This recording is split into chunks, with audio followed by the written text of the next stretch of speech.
50 debates para o Brasil.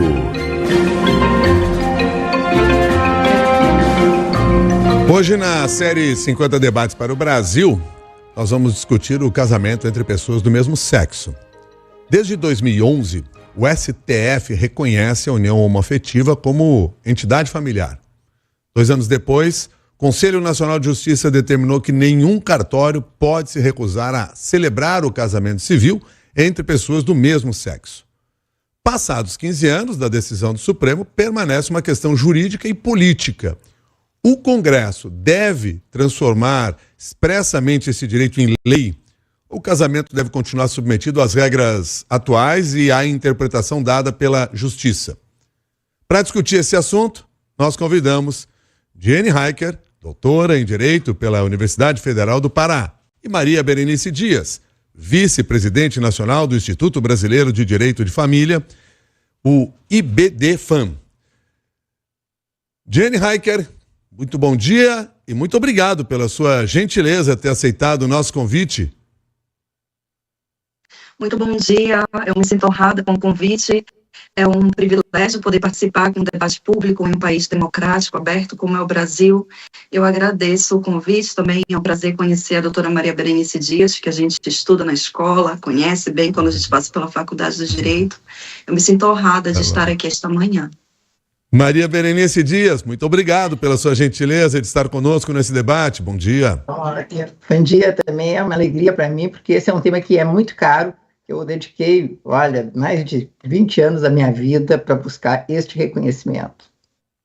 E aí, conforme combinado previamente aqui com as convidadas, cada uma responderá a 2 perguntas, cada resposta terá cerca de 2 minutos de duração.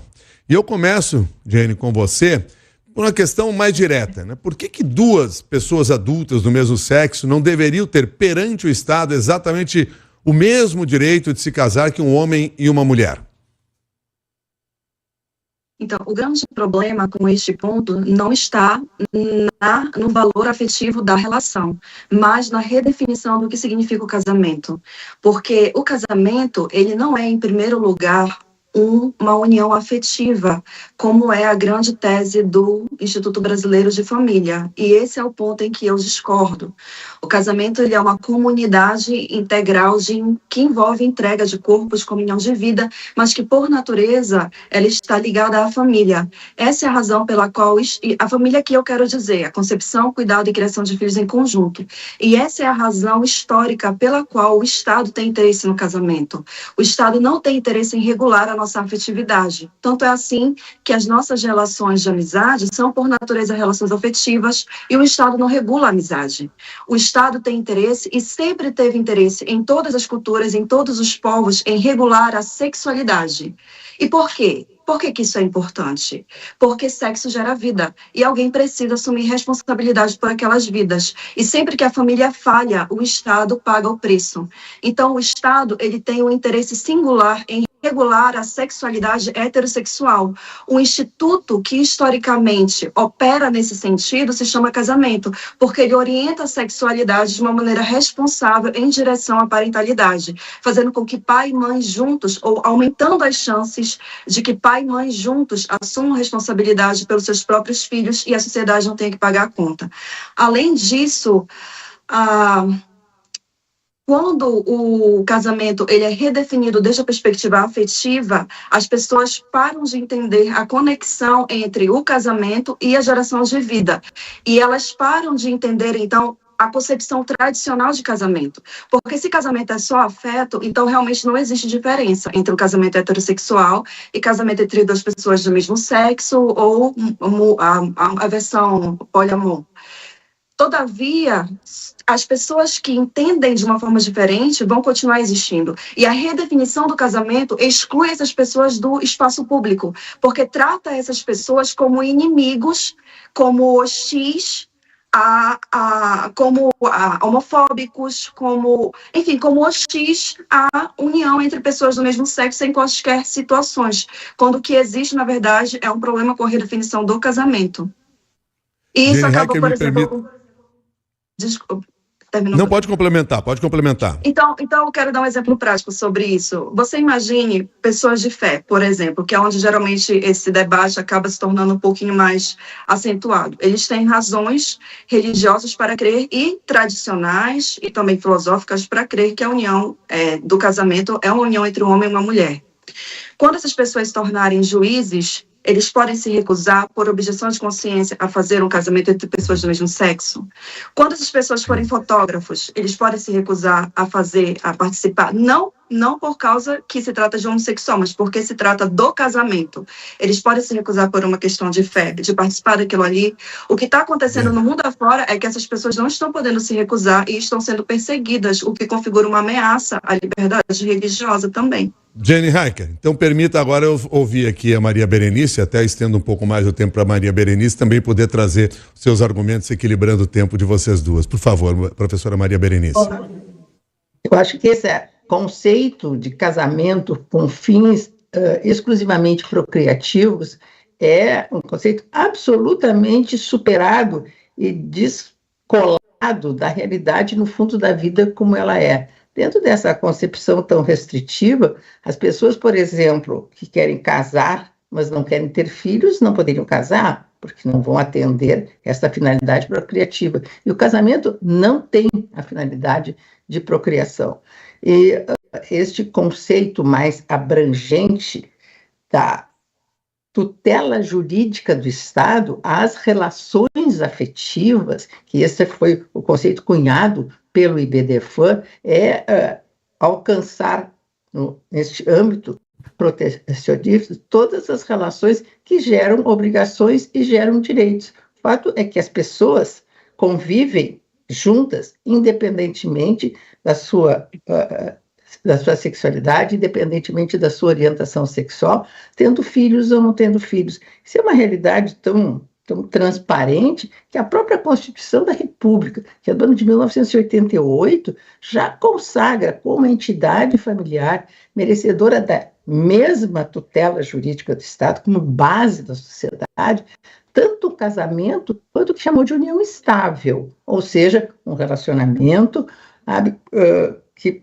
é tratado e passou a ser tratado pela lei e pela jurisprudência como uma entidade familiar gerando direitos e obrigações. Então, não é o vínculo do casamento, sabe, essa ideia de confundir matrimônio, que é uma celebração de origem religiosa, com casamento, que é uma instituição civil, é onde as pessoas se vinculam ou pelo casamento ou pela convivência, e está aí o afeto a criar uma situação jurídica a essas situações. E também é um pouco superado a ideia de que, famílias homoafetivas, elas não podem procriar. Podem.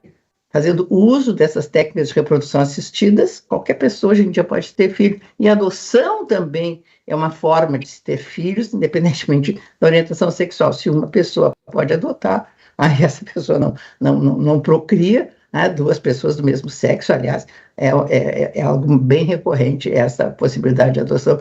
Então, vejo como essa ideia muito sacralizada do casamento está ligada muito mais à religiosidade do que o Estado. Nosso Estado é laico e não tem por que discriminar, e isso foi muito afirmado nesse julgamento do Supremo, que até se transformou essa decisão como um patrimônio cultural da humanidade, né, de que se possa impedir que as pessoas amem quem quiserem, vivem como quiserem e mereçam a tutela do Estado. Essa é a perspectiva atual, né, das relações afetivas. Jenny, além desse ponto de que hoje a lei reconhece que casais homossexuais podem ter filhos pela via que for e que esse vínculo é legalmente tão forte quanto a filiação de casais heterossexuais, se casais heterossexuais férteis ou que decidem não ter filhos se casam normalmente no civil e não há questionamento, o que a finalidade reprodutiva tem a ver com casamento? Certo, eu gostaria inicialmente de responder algumas coisas que a doutora Maria Berenice levantou. Primeiro, em relação a ser um conceito ultrapassado. De fato, este não é um conceito ultrapassado, porque se fosse um conceito ultrapassado, a gente teria conseguido aprová-lo no Legislativo, que ali a gente tem 512 deputados, ou um pouquinho mais do que isso, não me lembro exatamente o valor, que representam a vontade do povo e que estão sujeitos à eleição. E em várias entrevistas, a própria doutora Maria Berenice disse que quando ela tentou levar isso para o Legislativo, eles disseram, eu não posso trazer esse tema, porque senão eu não vou ser eleita. Ou seja, a sociedade não aprovou, tipo assim, não houve essa mutação de conceito e aceitação generalizada de um novo conceito de casamento. O fato de que a gente precisou ir para a via judicial para conseguir isso daí e conseguir mostra que é muito mais fácil a gente convencer alguns juízes do que um colegiado um pouco mais amplo, o que é uma evidência de que a vontade popular aponta para um outro lugar. Em segundo ponto, em relação à união afetiva, esse é meu ponto. A senhora remeteu à ADI 4277, e ali tem frases fortíssimas que apontam perseguição política, ideológica contra a comunidade de fé, o que é um absoluto horror. Então, e isso só é possível pensar assim porque o casamento já foi redefinido desde a perspectiva afetiva. Então, essa visão de você criminalizar a perspectiva conjugal do casamento como uma união entre um homem e uma mulher e querer tratar isso como um discurso de ódio, como um crime de homofobia, como de qualquer outra natureza, já pressupõe uma visão afetiva do casamento. E esse é o meu ponto. Esse é o ponto que a gente tem que conversar e discutir. Porque a visão que está em jogo não é a visão afetiva, quando as pessoas se levantam para falar acerca do casamento entre homem e mulher, mas uma visão do casamento como uma comunidade integral e que, em primeiro lugar, o Estado tem interesse nele não pela experiência afetiva, mas pela própria sexualidade. Mas casais gays também podem procriar por meio da reprodução assistida. De fato, existem casos assim, mas a maioria das pessoas não procria assim. A maioria das pessoas tem filhos da forma tradicional. E aí você não pode reformular todo o conceito histórico que se presta uma função para simplesmente acolher necessidades que são paralelas. Não que elas não devam ser abrangidas, eu não sou contra que elas sejam abrangidas, tuteladas, entende? O meu ponto é que o conceito de casamento ele precisa ser preservado como uma união moral. Porque, olha, no Brasil, só esse ano já foi mais de 147 mil crianças que foram, que não tem no registro o nome do pai. A ausência paterna é um grande problema e a teoria do afeto não consegue dar conta de trazer uma solução satisfatória para isso. Ao contrário, ela piora essa situação, porque faz com que a presença do pai seja um papel e não algo realmente necessário, essencial. Para a gente manter o tempo equilibrado aqui. Eu sei, eu entendo. Esse é um tema, a gente precisa de uma tarde maior, doutora. Pois é, eu entendo isso. Mas só para ter essa divisão aí do tempo, a Nadédia tem uma pergunta para fazer para Maria Berenice. Maria Berenice, da mesma forma, se não é a finalidade reprodutiva, ou inclui também a finalidade reprodutiva, né? O que deve legitimar o casamento entre pessoas do mesmo sexo, da mesma forma que o de um casal heterossexual?